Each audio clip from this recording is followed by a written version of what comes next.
자, 안녕하세요. 안녕하세요. 네, 지역사회 간호 담당하고 있는 김희영입니다. 여러분들한테 지역사회 간호하면은 뭐가 생각나세요? 라고 얘기하면 대부분이 어렵다. 그죠? 뭘 외워야 되는지도 모르겠다. 그죠? 그리고 뭘 포기해야 되는지도 모르겠고, 또 외우라고 해서 외웠는데 이거를 시험 문제에 어떻게 적용하는지도 모르겠다. 그래서 어떤 때 보면은 시험 문제 이렇게 해서 이게 답이잖아요. 이런 게 이론이 있잖아요. 그러면 아, 이게 여기에 적용이 돼요. 라고 하시는 분이 굉장히 많아요.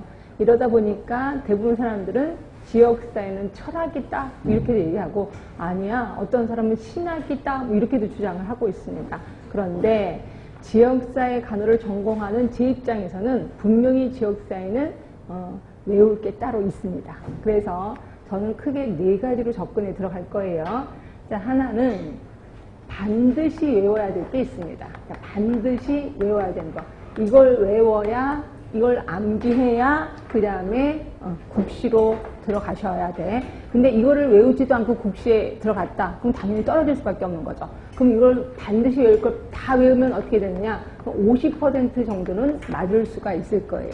그래서 저는 이론 부분 우리 2달 하는데 2달 내내 이거를 제가 계속 부각을 시킬 겁니다. 그래서 어떻게 할 거냐면, 일단 제가 수업을 50분 하고 10분 쉴 건데 50분, 한 45분 정도 하고 45분, 한 40분 정도 이론을 하고요. 그 다음에 제가 오늘 나눠드릴 유인물이 있을 거예요. 유인물을 보시면 가로놓기가 되어 있을 거예요. 근데 가로놓기에는 바로 가로에다 답을 쓰지 마세요. 왜냐하면 이걸 가로 안에 답을 쓰면 이게 일회용밖에 안 돼요. 그래서 다른 포스트잇에다 답을 쓰셔서 그 다음에 지나다니면서 길거리 다니면서 이걸 들고 다니면서 쭉 머릿속에 생각하는 거예요. 그래서 항상 공부는 책상에 앉아서 하는 게 아니라 동량 공부, 지나다니면서 하는 겁니다. 이래야 머릿속에 좀 많이 암기가 되거든요. 그래서 요거를 하시고, 그 다음에 그 뒤에 보시면, 우리 책에도 보시면, 책에 몇 쪽이냐면 19쪽인가요? 필수 문제가 있어요. 자, 필수 문제 보이시죠? 그래서 40분 이론하고 가로놓기 하고 필수 문제 할 겁니다. 그리고 쉬시고 그 다음에 다시 또 그런 식으로 할 겁니다. 그래서 제가 왜 이런 얘기를 하냐면, 어떤 친구들은 필수 문제 정답을 공개해라, 뭐 그걸 아예 다 그냥 일일이 다 불러달라, 이런 사람들이 많은데, 그러니까 이런 수업은 듣지도 않은 채로, 그래서 그런 거를 방지하기 위해서 제가 항상 첫 번째 시간 끝날 때쯤에서 이 필수 문제를 하니까, 그래서 혹시라도 이론이 필요 없으신 분은 뒤쪽만 좀 보시면 될 것 같아요. 그런 식으로 해서 제가 반드시 외워야 될 거는 이렇게 해서 반복하겠습니다. 그리고 다음 주에 오시면, 여러분들이 이거 이제 완벽하게 외우셨을 거야. 그래서 다음 주에 오시면 또 쪽지 시험이 기다리고 있을 겁니다. 이런 식으로 해서 반드시 외워야 될 거는 3번 반복하겠습니다. 그러니까 3번 반복하는 과정에서 이게 이제 그 상식처럼 외울 수 있게끔 그렇게 접근해 들어가겠습니다. 자, 그러면 이제 2번째는 그러니까 암기해야 되기는 암기해야 되는데 그 양이 너무 방대한 게 있습니다. 방대한 양. 그래서 제가 봐도 이거 못 외우겠는데 라고 하는 것들이 좀 있습니다. 이런 것들은 솔직히 제가 외우라는 말을 참아 못하겠습니다. 제 양심상. 그래서 이런 것들은 외우시진 않으시되 그럼 그냥 포기할까요? 그건 아니고요. 이거는 눈도장이라도 좀 찍어두세요. 눈도장. 그 눈도장을 어떻게 찍느냐? 시험 보기 한 달 전부터 이걸 요약 정리를 하든지 뭐 복사를 하든지 아니면 뭐 핸드폰에다 저장을 하든지, 그래서 그냥 시간 나는 데 한 번씩 보는 겁니다. 그걸 한 번씩 읽어보세요. 이렇게 해서 보면 눈도장이 찍혀질 거고, 요게 현장에 가면 그대로 머릿속에 또 우연찮게 떠오를 때가 있습니다. 그래서 이런 것들은 이런 식으로 눈도장에서 맞으면 다행인 거고, 틀려도 그냥 괜찮다, 뭐 이런 식으로 접근하겠습니다. 그 다음에 이제 세 번째는 포기해야 되는 문제들이 있어요. 포기해야 되는 문제.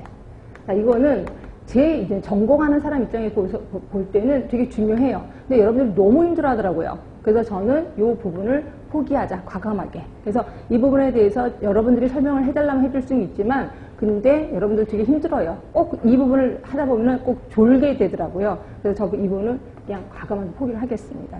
그래서 제가 얘기를 하겠습니다. 이 부분은 그냥 포기하세요. 이렇게 얘기를 할 겁니다. 그러니까 여러분들은 그렇게 하시면 되고요. 그 다음에 이제 4번째는 이제 사례 접근이라고 해서 대부분 이쪽의 문제가 점점 많이 나오는 추세입니다. 그래서 사례, 예를 들어서 어느 집에 방문을 갔다. 그 집에 가면 뭐 결핵 걸린 사람도 있고 아이들도 있는데 이럴 때 간호사 어떻게 해야 되느냐, 이런 식으로 사례 쪽이 있을 겁니다. 근데 대부분 우리가 대한민국 국민이고 그 다음에 간호학과 4년을 다녔으면 충분히 풀 수 있는 문제예요. 이건 감으로, 촉으로 뽑을 수 있는 문제입니다. 그런데 이거에 걸리는 사람들이 있더라고요. 누구냐면 어린 시절을 외국에서 보낸 사람.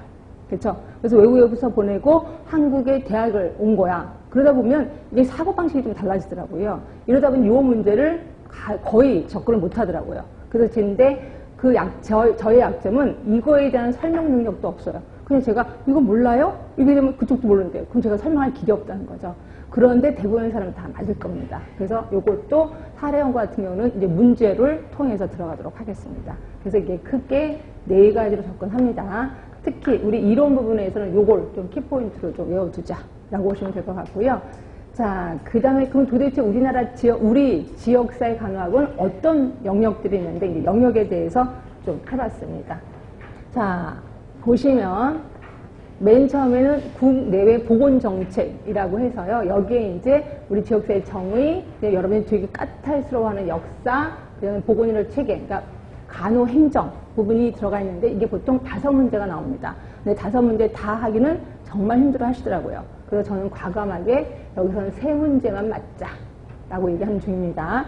자, 그럼 이제 역학. 여러분들이 역학이 엄청 어렵다고 하는데 솔직히 역학은 산수입니다. 산수. 계산하는 거예요. 그래서 계산하는 걸 가르쳐 드리면 이게 굉장히 머릿속에 오래 남습니다. 오히려 더 좋아하는 게 역학이에요. 그래서 역학에서는 3문제가 나오고 당연히 3문제는 맞아주셔야 됩니다. 그래야 제가 자존심이 좀 그러니까 이게 3문제 중에서 뭐 2문제 맞았다. 그럼 저는 자존심 엄청 상합니다. 저는 역학에 대해서는 좀 목을 걸고 있으니까 그렇게 알고 계시면 되고요. 그런데 이제 간호사정은 2문제 정도가 나오는데 뭐 간호사정은 여러분 엄청 많이 알잖아요. 그래서 지역사회뿐이 아니라 뭐 성인 간호